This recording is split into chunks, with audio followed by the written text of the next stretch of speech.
right, welcome to another edition of the Mike and the Jaffman Show.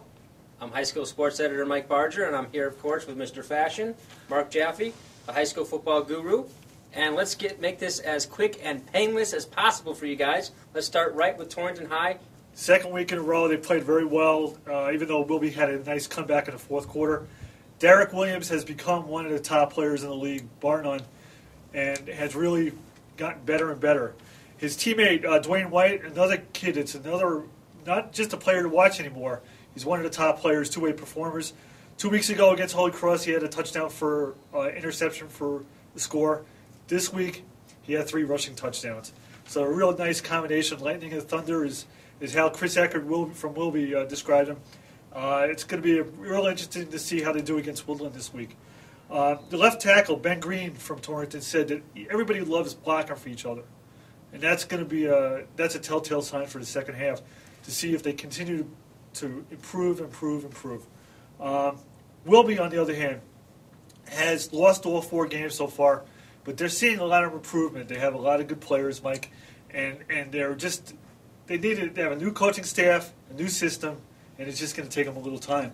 But a 22-point fourth quarter really proved that they have some quality players, with Sir Darrell Johnson leading the way at quarterback, and Devin Pruden as a running back, and Christopher Lopez as a running back. And it's going to be interesting to see how they improve in the next couple of weeks against Watertown this week and Woodland the following week. All right, moving on. Let's go back to Friday night. Big game between Watertown and Holy Cross. The Jaffman.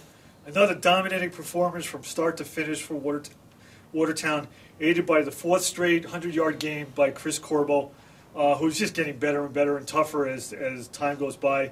Teammate Anton Galanov has also really produced a real nice tandem, and they're getting really good quarterback play.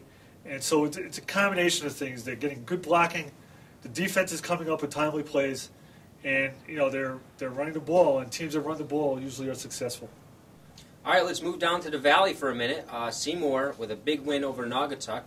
Not too close, but still, when these two teams get together, it's always quite an event. Connor Shagru, who took over for Rob Moore at quarterback this year, is steadily becoming the signal caller in a great way. He can hand off the ball, he could also throw the ball, and he did that the week before against Wolcott. And they also have a really dominant rushing game with Mike Oshesky at fullback and Searles at tailback. And the combination of the two are very deceiving. It's very different type of runners. And it's really making Seymour a lot better. And also, St. Paul, we haven't heard a lot about St. Paul yet. They're 4-0. The Falcons are led by Brian Kaczynski.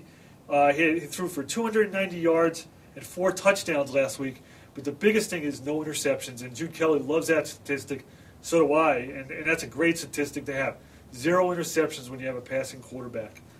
And I told you this would be quick and painless. This is another edition of the Mike and the Jaffman Show. Make sure you go online and check out all our stats and all the information. Make sure you read the paper, and make sure, what else, Jaffman, if I get anything? We also have a player profile from Wolcott's fullback linebacker Mark Bovey. Will be another edition of the player profiles and talking about the upcoming game as well as his season so far. All right, thanks for watching.